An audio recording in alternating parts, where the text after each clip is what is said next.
Salut les passionnés, bienvenue sur la chaîne de MyCiné. Moi c'est Sébastien et aujourd'hui on se retrouve pour une vidéo sur les caissons de basse. Comment choisir son caisson de basse. Alors vous allez voir, c'est une petite série avec plusieurs vidéos pour pas que ce soit trop long. Je vous rassure tout de suite, ça va être à la portée de tout le monde. Je vais faire en sorte que tout le monde puisse comprendre, peu importe votre bagage technique. Alors, il y aura peut-être des petits bruits aux alentours parce que je suis dans un hôtel en déplacement et donc je voulais vous faire profiter de la vue dans le même temps et j'espère qu'il n'y aura pas trop de bruits qui vont vous gêner. En tout cas, comme d'habitude, on commence la vidéo juste après l'intro. C'est parti!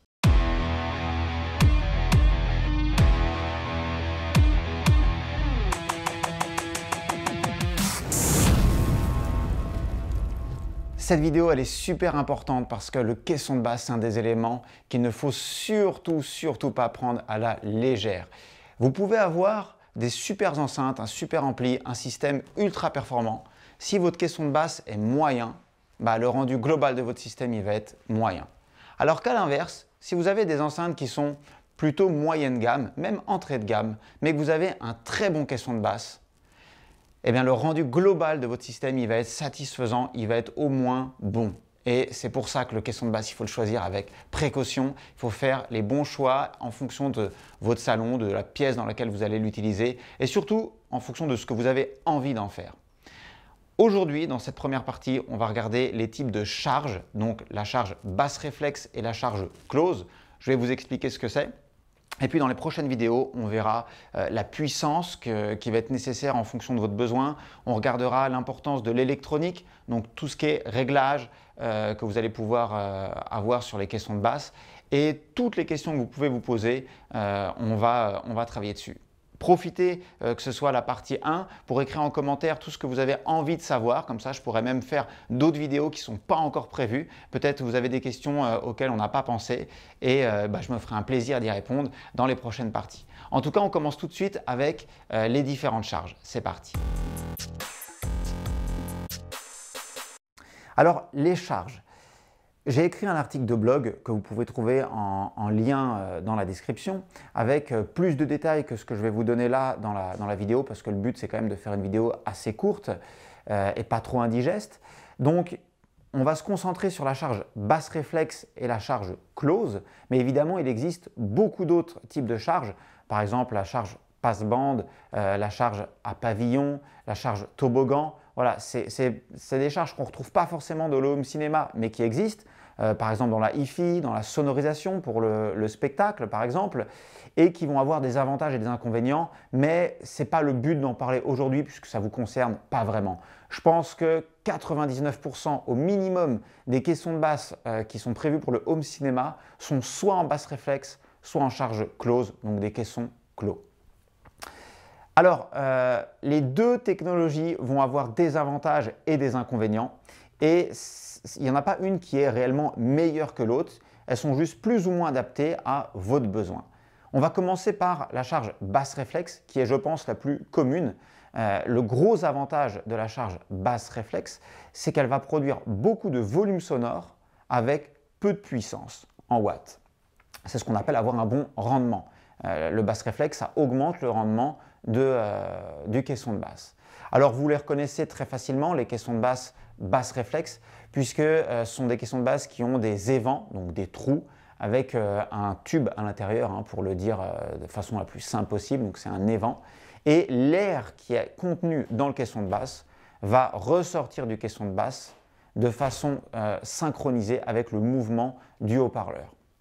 Et donc, tout ça, c'est fait de façon très scientifique, très calée, pour que l'évent soit accordé avec le haut-parleur et qu'il augmente le rendement du caisson de basse.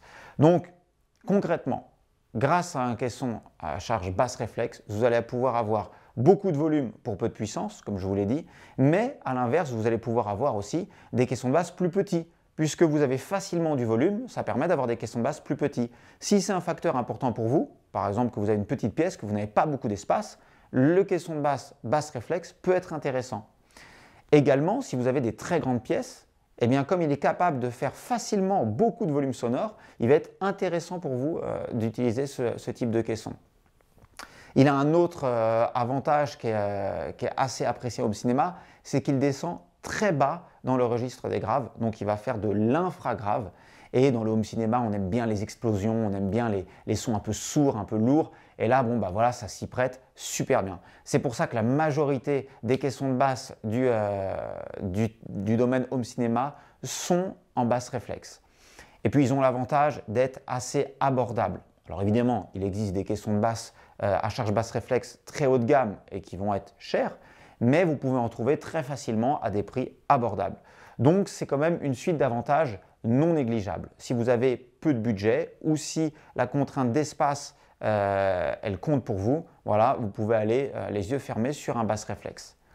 Par contre, pour ce qui est des petites faiblesses, il va avoir un petit manque de précision, ça c'est la première chose. Et surtout, ce sont des caissons qui ne sont pas neutres. Donc en hi-fi, on dirait qu'ils ne sont pas fidèles. La réponse en fréquence, elle est très loin d'être droite. Elle est plutôt avec une bosse dans les basses. Pour vous, c'est peut-être un défaut, mais c'est peut-être aussi un avantage, puisque ça rajoute en fait des basses par rapport à ce qu'il devrait y avoir. Et donc, voilà, il y en a certains, les puristes, qui diront que c'est un défaut, mais d'autres qui vont apprécier cet effet-là. Je pense qu'il faut tester. Et moi d'ailleurs, le conseil que je vous donne, que ce soit un caisson clos, un caisson à basse réflexe, ou peu importe d'ailleurs la charge, testez pour la même marque et la même gamme différents types de charges pour voir celle qui vous convient le mieux. Parce que si vous êtes très habitué à un type de son, bah, peut-être que vous y retrouverez plus avec l'un ou l'autre. En tout cas, voilà, ce n'est pas très fidèle, ce n'est pas très neutre, c'est un peu généreux dans les basses. Et en home cinéma, c'est pour ça que c'est très souvent utilisé. Si vous prenez un caisson de basse qui est plutôt entrée de gamme, voire bas de gamme, vous risquez d'avoir l'effet boomy. Donc là, ça veut dire qu'on sera vraiment trop accentué, trop généreux dans les basses fréquences et ça donnera une sensation un petit peu, vraiment un peu baveuse. Et là, pour le coup, peu importe ce que vous recherchez comme style de musicalité, ce n'est pas quelque chose qu'on souhaite. Donc, si vous prenez un caisson de basse réflexe, ne prenez pas non plus tout de suite l'entrée de gamme parce que comme je vous l'ai dit au début, c'est capital pour le rendu de votre système. Mettez un petit peu le prix, vous n'en serez pas déçu. En tout cas, voilà pour les forces et faiblesses du basse réflexe. Donc, je résume, c'est très puissant en termes de volume sonore. C'est très facile à installer partout parce que vous pouvez en avoir de petite taille. Ça ne nécessite pas forcément des gros haut-parleurs. Donc voilà, ça rejoint ce que je viens de dire par rapport à la taille du caisson. Et puis, ça fait de l'infrabasse. Donc ça, c'est pour les forces. Pour les faiblesses, on est sur juste un petit manque de précision et une courbe qui n'est pas très plate, qui est un petit peu gonflée dans les basses. Et maintenant, on va passer aux caissons clos, donc les caissons à charge close. C'est parti. Alors les caissons clos sont des caissons qui, d'un point de vue de la conception, sont extrêmement simples puisque c'est une boîte complètement étanche avec un haut-parleur, un ou plusieurs haut-parleurs. Mais pour faire simple, on va prendre l'exemple d'un caisson avec un seul haut-parleur. Ce sont des caissons qui vont être extrêmement précis, qui vont avoir une grande neutralité. Donc si vous voulez faire et du home cinéma et de la hi-fi, clairement, il faut aller sur un caisson clos puisqu'ils vont être beaucoup plus précis que le caisson à basse réflexe. L'onde qui se propage à l'avant du haut-parleur est complètement séparée de l'onde qui reste enfermée dans le caisson de basse. Et donc, ça évite tous les problèmes de phase. Et ça rajoute de la précision. Pourquoi ça rajoute de la précision? Le haut-parleur, c'est une bobine qui se déplace sur un mouvement d'avant en arrière. Et cette bobine, plus le haut-parleur va être gros, plus elle va avoir une masse. Un haut-parleur, ça peut faire plusieurs kilogrammes. Hein.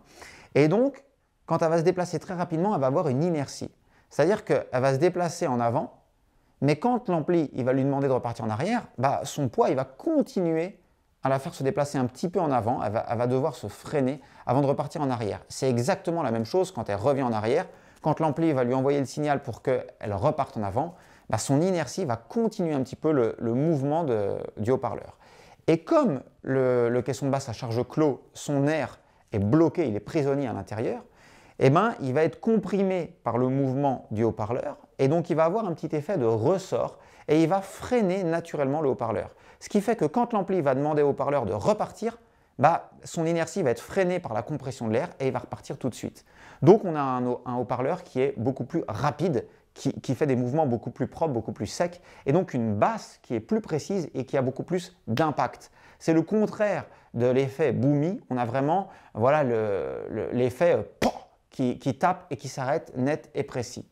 Donc ce sont de très bons caissons de basse si on y met de la puissance, puisqu'ils n'ont pas l'augmentation de rendement que peut avoir le basse réflexe et donc ils vont nécessiter beaucoup de puissance. Mais si vous faites l'effort d'investir dans des caissons de basse clos, vous aurez beaucoup plus de précision et beaucoup plus d'impact. Alors oui, ils ont moins de rendement, donc il faudra plus de puissance en watts pour faire du volume. Donc ça va nécessiter l'achat de gros caissons avec des gros haut-parleurs.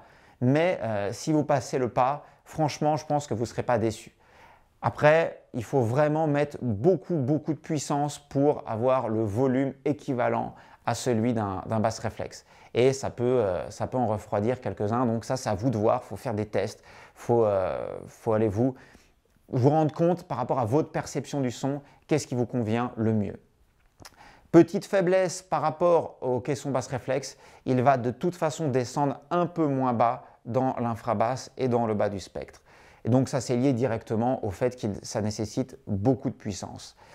Donc si vous voulez vraiment beaucoup d'infrabasse, le basse réflexe sera quand même plus intéressant pour vous. Si par contre vous avez assez de budget pour investir dans un gros caisson à charge close avec beaucoup de puissance, il descendra bas dans le spectre, il sera précis, il aura de l'impact, donc la basse ça sera rapide et vous aurez un peu tous les avantages des deux mondes. Hormis effectivement l'aspect taille du caisson on ne peut pas faire de miracle. Hein. Si vous voulez un gros haut-parleur, forcément il faut le loger dans une grosse boîte et ça va prendre forcément un petit peu d'espace. Voilà en tout cas pour les deux types de charges. J'espère que pour cette première partie, ça vous aide un petit peu à choisir. Si vous avez une toute petite pièce, le caisson à basse réflexe, il va être plus petit, il va se loger plus facilement. Par contre, si vous avez une petite pièce, mais que tout est super bien intégré, que vous avez la place pour mettre des caissons clos, eh ben, vous n'aurez pas besoin de tant de puissance que ça, puisque le caisson clos, même dans une petite pièce, il va quand même faire le job. Et si vous écoutez et de la musique et du home cinéma, le caisson clos, il va être plus polyvalent. Faites des tests, allez en magasin, regardez un petit peu, écoutez surtout ce qui vous convient le mieux et vous ne ferez pas d'erreur. Alors un petit conseil bonus pour tous ceux qui ont eu le courage d'aller jusqu'à la fin de la vidéo. Si vous pouvez utiliser deux caissons de basse, faites-le. Alors attention, il faut impérativement que les caissons de basse soient exactement identiques. Sinon, vous aurez des gros problèmes de mise en phase, des problèmes d'annulation de fréquence. Ça va être une galère à régler. Donc prenez deux fois le même caisson de basse et là, vous allez avoir une amélioration drastique du rendu de votre système son. Pourquoi? Parce que ça va lisser la réponse en fréquence, ça va enlever tous les creux et tous les pics que vous pourriez avoir, ça va annuler la plupart des problèmes les plus communs qu'on peut avoir acoustiquement dans votre pièce et surtout, ça va diminuer le besoin en énergie de chaque caisson pour avoir un volume équivalent, voire même un peu plus de volume et donc vous aurez un meilleur contrôle de la distorsion. Donc un son plus précis, avec plus d'impact, voilà, que du positif. Utilisez deux caissons de basse identiques, ça va vraiment être un changement radical pour votre home cinéma. Et d'ailleurs, il vaut mieux utiliser deux petits caissons de basse identiques, un peu moins puissants, qu'un seul gros caisson de basse très puissant. Vous aurez un meilleur rendu. Voilà, c'est tout pour aujourd'hui. Je vous remercie vraiment d'avoir regardé la vidéo jusque-là. N'oubliez pas qu'il y a l'article de blog avec le lien dans la description où vous avez un peu plus d'infos. Et puis on se retrouve très bientôt pour la suite de cette série, comment choisir le meilleur caisson de basse pour vous. Si vous avez aimé la vidéo, mettez un petit pouce bleu, un petit like. Vous pouvez aussi vous abonner. On fait plein de vidéos sur des conseils techniques, des revues de matériel, des critiques de films. On vous montre aussi comment on construit nos salles de cinéma, puisque pour rappel, on est concepteur et fabricant de salles de cinéma privées. Et voilà, on va parler de tout ce qui nous passionne dans ce domaine-là. Donc je suis sûr que ça peut vous intéresser. Voilà, je vous retrouve très bientôt pour de nouvelles vidéos. Je vous souhaite une très bonne journée ou une très bonne nuit. Je ne sais pas quand est-ce que vous regardez la vidéo. Et en tout cas, je vous dis à bientôt les passionnés. Allez, ciao!